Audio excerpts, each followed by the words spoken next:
Hey, what's up guys? This is Timely, here to bring you guys another Unison Link video. One of my viewers requested of me to do a top 10 weapons and armor video, but that is just so much to talk about that I can't do that all in one video. It wouldn't do it justice because there's just so much to talk about. First, in this video, let's talk about armors and helms and whatnot, and I'll tell you guys what the best gear is in my opinion. First, let's talk about defensive procs. Here we got our Damage Down XL. Now these procs are pretty much what we call omni gears, so they protect against both sides, physical and magical. Now Damage Down XL is pretty much an upgraded version of physical and magical damage down. There's pretty much no point in wearing those kinds of procs anymore because these ones are just so much more powerful. They offer 35% damage mitigation on each side. Next we got our Reflection XL. Similar to Damage Down XL, instead they reflect damage back at your enemy. Now these used to be extremely powerful, especially back in the day when Mirror Guard was really good, and lots of mages and archers were killing themselves a ton against these kinds of procs. They're not as good today, but they're still very deadly if you're not expecting it. Moving forward, we got our magical and physical nulls. Now these are probably the best procs in the game right now. Lots and lots of players are putting them in their main slots because they're the only things that can defend you against Starburst, Break Thrust, Raging Pain, Rage Slash. They're like the only things that can save you against those abilities. And players are so powerful now that they can literally one-shot you if you do not carry these kinds of nulls. Lots and lots of players are actually leveling up their nulls to skill level 7, making the proc rate even higher. It is very deadly. Makes you extremely tanky. And lastly, we got our Warlord armor. Now these are the armors that come out in the Warlord spawn. What they are is a physical Damage Down XL with a 5 unison gain during each proc. Now if you were to stack these, a lot of them, and say you get focused and you proc them, when you get hit by an ability you get unison. Now if you proc this certain skill, you get even more unison to build even faster. Now in this day and age, monsters and monster damage is very powerful, so the closer you are, the faster you can get to 100% unison, the better.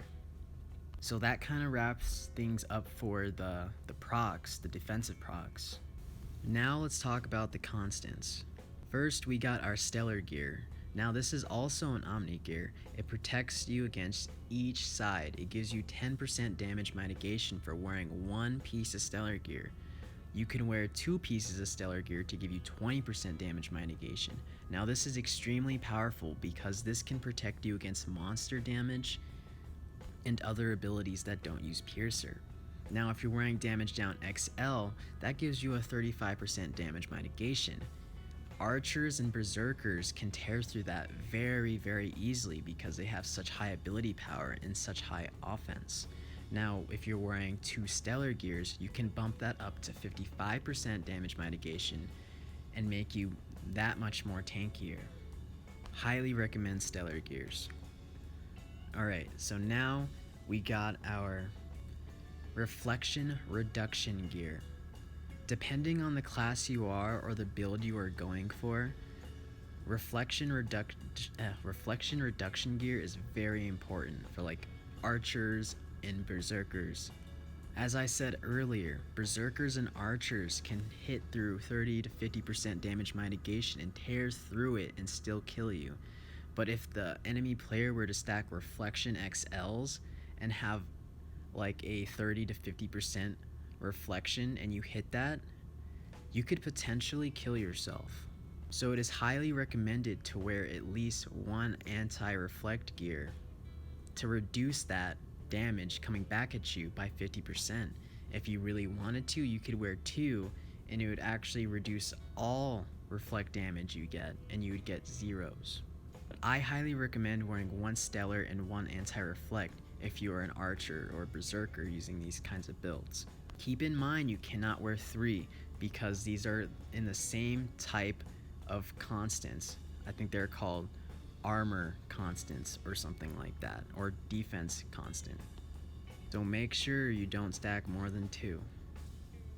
And lastly, we got one last constant that I want to talk about, and that is the awakening armor.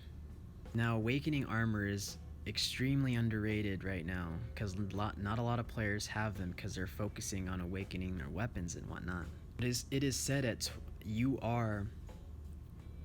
these gears give you a 20% damage reduction to all monster damage. Could be higher, I don't know. I need to do my research on them. But they're going to be extremely important. They can help save you against enemies that like to use Brahma, Odin, Lacrosse Vivi, Sweet Switch. Lots of these monsters nowadays are coming out that strip barriers, ward, resurrection. So awakening armors and gear is actually becoming very important. They can also be stacked with stellar gears too, mitigating even more damage. So that kind of wraps up what I think about constants and which ones are the best. Now let's talk about the openers. So first we got our almighty damage cut openers. So these are pretty much an upgraded version of magical and physical damage cut. Now these are omni gears, so they protect both sides by 20% damage mitigation. It's extremely powerful. You can wear two of them to get a 40% damage mitigation for the first 30 seconds of battle. Now if you wear stellar gears, you can up that to 60% damage mitigation. Now this can help you tremendously with incoming monster damage. And it could also help you tremendously if you're stacking damage down XLs, because with 60% damage mitigation, if you proc a damage down XL, that's 95% damage mitigation. That is extremely good. Archers and treasure hunters or zerks won't be able to kill you with their high ability power moves. If you really wanted to, with your 60% damage mitigation you get from your almighty cuts and your stellars, you can throw a barrier on top of that to bring it to 90% damage mitigation, and you won't have to worry about damage down XLs at all. And then you'd also have a 90% damage mitigation for all monster damage too. But keep in mind that barriers won't work against Odin, Branma, Lacrosse Vivi, Sweet Switch, and a couple other monsters. So it's best to wear gear awakening armors as well, just in case if someone were to throw those. Now we got our platinum holy armor gear. These gears carry concentrate openers. These openers haven't released yet because no one has the medals to buy them just yet. But when they come out, they're going to be extremely broken. Like I said before, lots of players are wearing their nulls in their main slot now.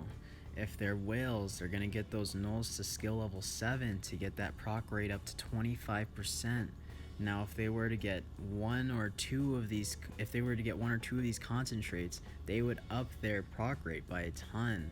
Say if they have two, that would be like a 40% concentrate. That's like a 4 stack of concentrate.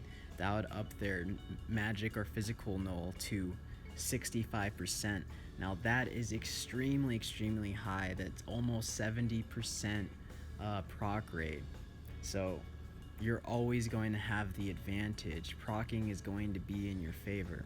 In my opinion, players are going to be almost invulnerable to damage for the first 30 seconds of battle once players start getting a hold of two of these armors or helms. Treasure hunters are going to get way scarier in the near future. Next, we got our other openers. They're not extremely powerful, but they're still good to have, and I recommend them on any set. So these are the regen openers. So you can get like a 2-stack of regen if you wear one, you get a 4-stack of regen if you wear two. Now these regens are really important because if you're not wearing nulls and you're just wearing damage down XLs and stellar gears and almighty cuts, you could still take damage from piercing moves. Now if you were to get hit and you're at 50% health left, you would want to hit your guard. Now while you're guarding, you're going to have close to a 100% damage mitigation if everyone exhausted their piercer moves and they have to use their other abilities to attack you to kill you. During that time, you're going to want to heal during your guard, giving you the chance to fight another day and maybe retaliate. And last but not least, you got your ward openers. You can find that on the Platinum Unicorn set, I think that's what it's called. And that gives you a ward opener. I think it's the longest lasting opener in the game right now. It lasts a very long time. Now these ward openers are very, very important because it decides who is going to win if you're in a 1 versus 1 situation. Now if two mages were to kill each other at the same time, they tap Starburst the same time and hit each other, the person with ward is going to win almost 100% of the time. So I highly recommend stacking one regen opener and one ward opener. Now these are the best openers in my opinion, guys. Now let's talk about the offensive procs that you can find in armors and whatnot. I'm not going to go into depth and I'm not going to explain which ones are the best. I think they're all really good depending on what class you are. So you could find the Fatal XLs from the Odin gear, and then you could also find the Magic Test and the Attack Test and Physical Testament from that one Eurohime set, I think it's called. Now these are the two main sets that give these kinds of procs. They are extremely useful if you put them in your main slot to up your proc rates and whatnot. Having extremely high proc rate is very valuable, especially for PvE or for PvP if you're running a glass cannon build. Now if you were to buy the Elevate opener gun that you can get from the Crystal Offense Exchange, you could up these proc rates all in your main slots, making you extremely powerful for the first 30 seconds of battle. I like to wear a Fatal XXL in my main slot for my weapons, and then I also like to wear a Magic Testament XL in my armor to give me a nice solid proc rate. And then eventually I'm probably going to add a Magic Null in my helm and then keep that Magic Testament XL in my armor. So yeah guys, that was a super long explanation. Jeez, I'm out of breath and I have to go now. Peace.